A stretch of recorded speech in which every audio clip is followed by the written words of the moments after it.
Nous voici à présent sur la première slide de la formation Web Designer Pro. Alors juste avant de commencer, je veux juste être sûr avec toi de quoi on parle.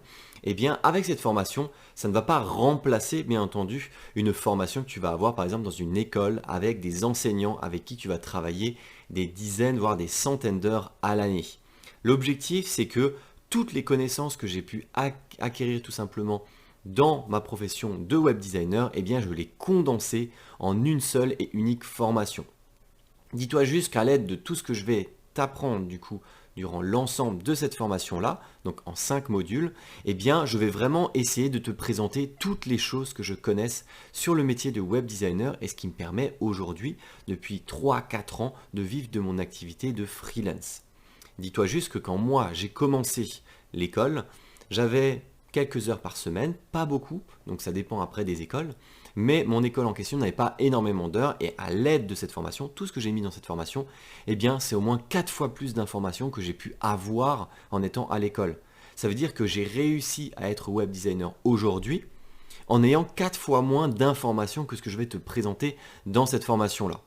Donc l'intérêt, c'est que tous les éléments que je vais te montrer dans la formation, premièrement, eh bien, je t'invite à revoir, on va dire relativement souvent la formation, parce que ça va être extrêmement dense. N'hésite pas à prendre des notes et à relire tes notes régulièrement, parce que je vais te donner tellement d'informations condensées en très peu de temps que si jamais tu ne mémorises pas tout ce que je t'apprends, eh bien la formation aura beaucoup moins d'impact.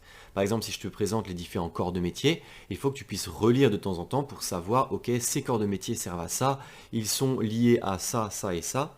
Et du coup, tu vas comprendre un peu mieux comment fonctionne le web design et les différents métiers qui sont associés.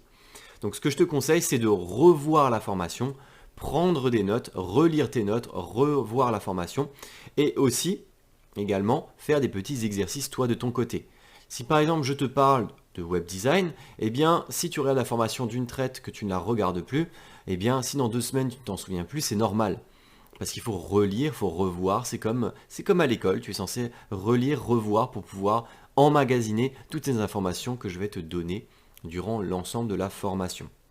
Et donc pour ça, si tu as envie de progresser dans le web design, je ne sais pas quel âge tu as, si tu es en reconversion ou si tu es quelqu'un qui vient de finir le bac, qui est en reconversion au niveau des études, reconversion professionnelle si tu as changé de métier.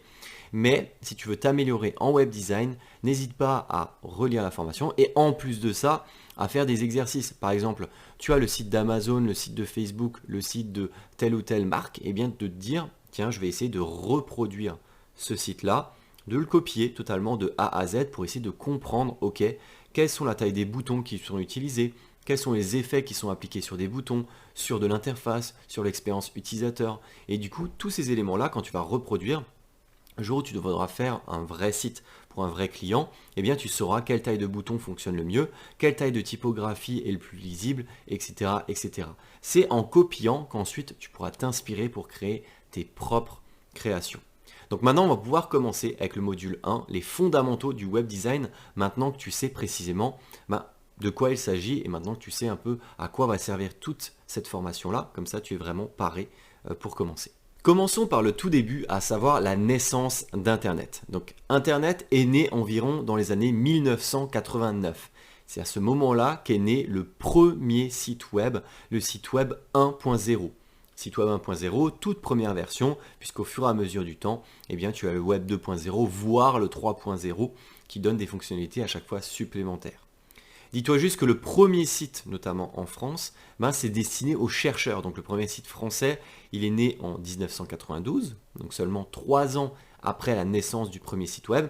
Donc tu vois qu'Internet n'est pas aussi vieux que ça, puisque aujourd'hui, en tout cas à l'heure de la formation, à l'heure de la création de la formation, nous sommes en 2019, donc ça fait uniquement depuis 30 ans qu'Internet existe. Donc en 30 ans, il y a eu énormément d'évolution, et c'est ce qu'on va voir tout au long de la formation.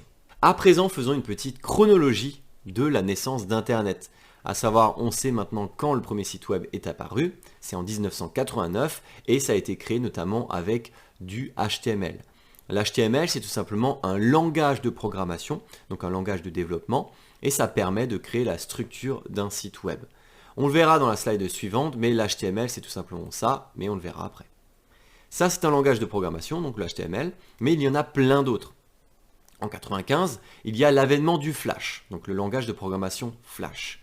Pour le commun des mortels, ou du moins pour le grand public, Flash était notamment utilisé pour faire des animations. Les GIFs ou les GIFs, selon comment tu as envie de l'appeler, eh bien, tu avais la possibilité de créer des petites animations, donc des petites animations sympas. Eh bien, ces animations-là, à l'époque, donc avant les années 2000, c'était essentiellement avec du langage Flash que c'était réalisé. Mais le langage Flash permet de faire pas mal de cause à effet. Si j'appuie sur ce bouton, ça envoie à cet endroit-là où ça crée cette interaction. Donc le langage Flash était plutôt puissant à l'époque puisqu'il permettait de créer des interactions. En 96, donc juste un an après, il y a le JavaScript qui arrive et qui commence à justement être sur le marché. Alors le JavaScript est encore présent aujourd'hui, comme l'HTML. Par contre, le Flash a quasiment disparu.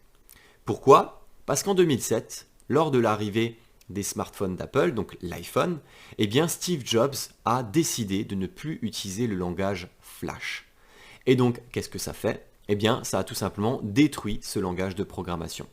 Steve Jobs a choisi de tuer le langage Flash parce que si effectivement tu as un certain pourcentage de personnes qui achètent des smartphones Apple, eh bien si les gens qui ont un smartphone Apple ne peuvent pas lire du langage Flash, eh bien toi tu te dis si tu veux créer un site internet ou une application qui soit utilisable à la fois sur Android, sur Windows Phone ou bien sur iOS, eh bien tu as envie d'utiliser un langage qui soit lisible sur les trois plateformes ou bien sur les trois OS.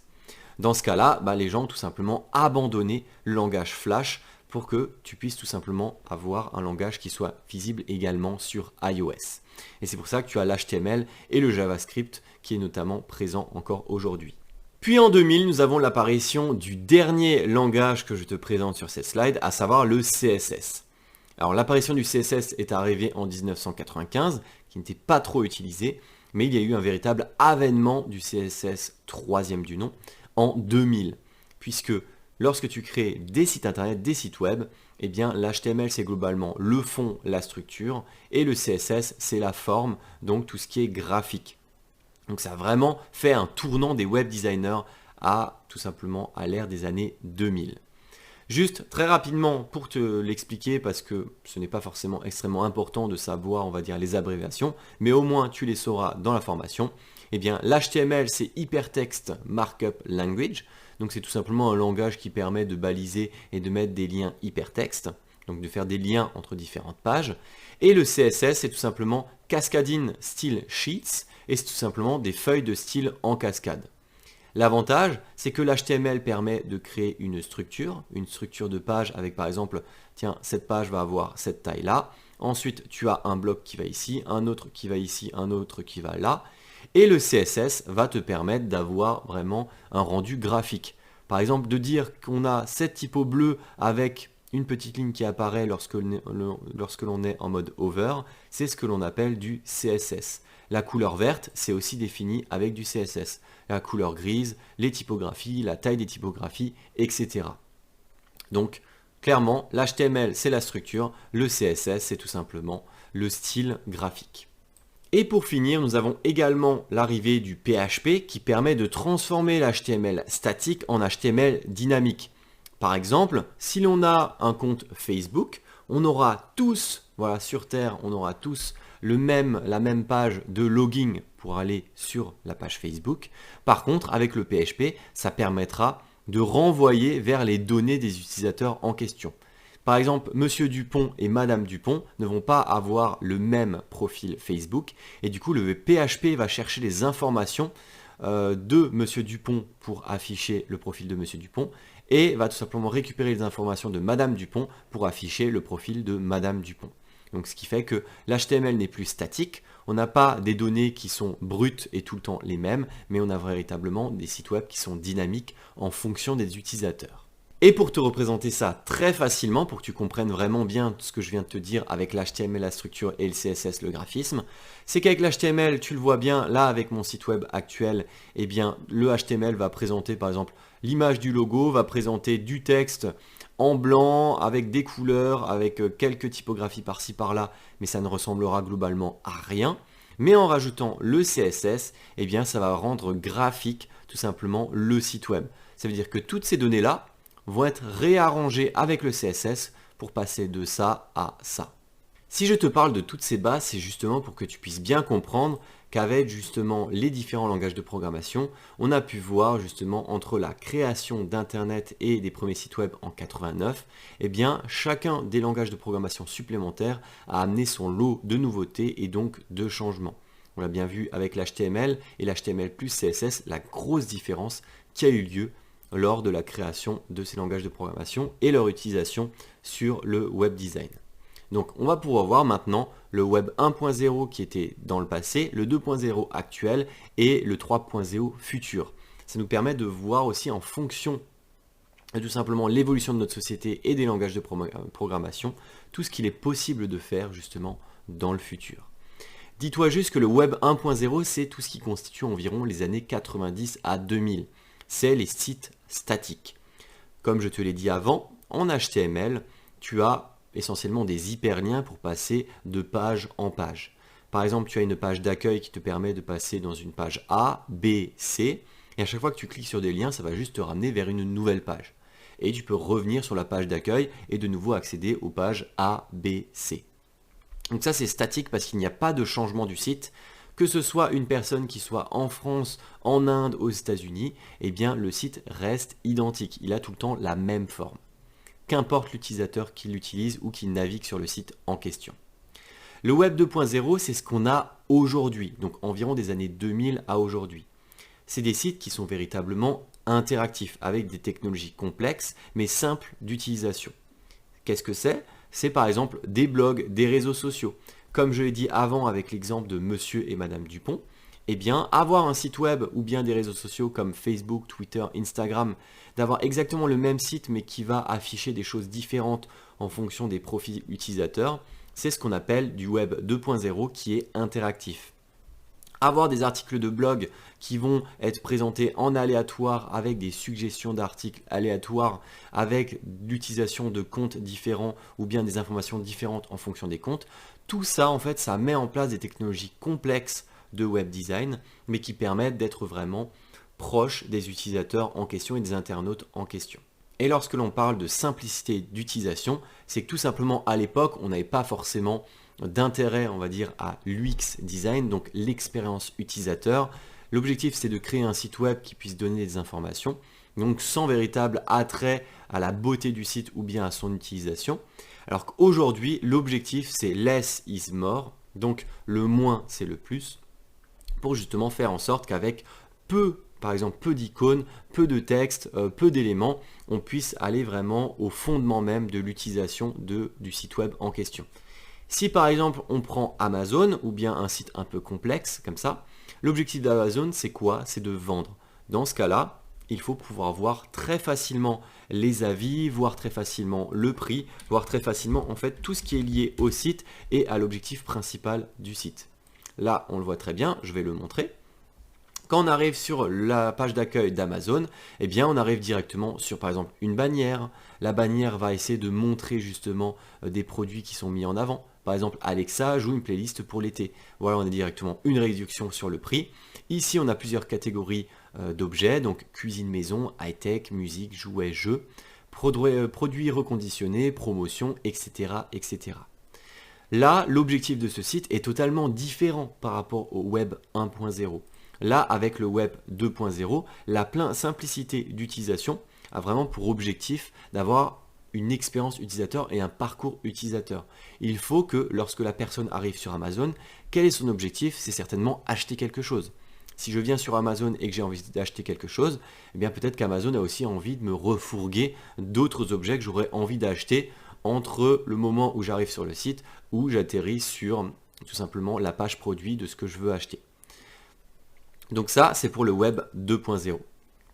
Le web 3.0, c'est tout simplement à partir d'aujourd'hui. Alors il n'y a pas véritablement de vraie définition. On ne va pas dire que le web 3.0 a démarré en juillet 2018 par exemple, parce qu'il y a beaucoup de personnes qui veulent utiliser ce terme, notamment de web 3.0, de manière marketing. Il y a même des personnes, des scientifiques ou des chercheurs qui parlent même de web 4.0, mais il n'y a pas vraiment de fondement à ce sujet. En tout cas, tout ce qu'il faut savoir, c'est qu'avec l'avènement des Alexa, des Google Home, de toutes ces interfaces et de ces robots, eh bien, ça permet tout simplement une interaction entre homme-machine. Et c'est pour ça que le 3.0, c'est certainement plutôt lié à ce type d'interaction-là, donc l'interaction homme-machine-environnement. Donc avec les assistants personnels, l'intelligence artificielle, les voitures autonomes, etc., etc. Si tu as déjà suivi d'autres de mes formations, notamment Instagram ou YouTube, tu l'as vu à plusieurs reprises quand je parle d'intelligence artificielle et d'algorithmes, c'est que sur les réseaux sociaux, aujourd'hui, notamment sur Instagram et Facebook, avec plus d'1 milliard d'utilisateurs pour l'un et plus de 3 milliards d'utilisateurs quasiment pour l'autre, eh bien tu as l'obligation d'utiliser un algorithme qui va limiter le nombre de publications qui vont être présentées à l'écran. Donc par exemple sur Facebook, quand tu es sur ton mur d'actualité, tu ne vas pas avoir toutes les actualités de tout le monde que tu suis. Sinon ça serait ingérable. Dans ce cas-là, tu as une intelligence artificielle qui va être là et qui va sélectionner les publications qui vont être montrées. Eh bien ça fait presque plus référence à du web 3.0 encore que du 2.0. Maintenant, j'espère qu'avec l'introduction, la naissance d'Internet, tu arrives un peu mieux à comprendre d'où viennent justement les sites web et où est-ce qu'ils vont aujourd'hui. Tu l'as bien vu, avec 1989, donc là ça fait même pas 30 ans que les sites web existent, tu vois déjà toute l'évolution qu'il y a pu avoir à l'aide des langages de programmation et tu vois très bien avec HTML, CSS et tu vois également avec le web 1.0, 2.0, 3.0 d'où ça vient et vers où ça va. Ça nous permettra à présent de contextualiser le web design pour que tu puisses mieux comprendre le web design à travers justement cet historique d'Internet.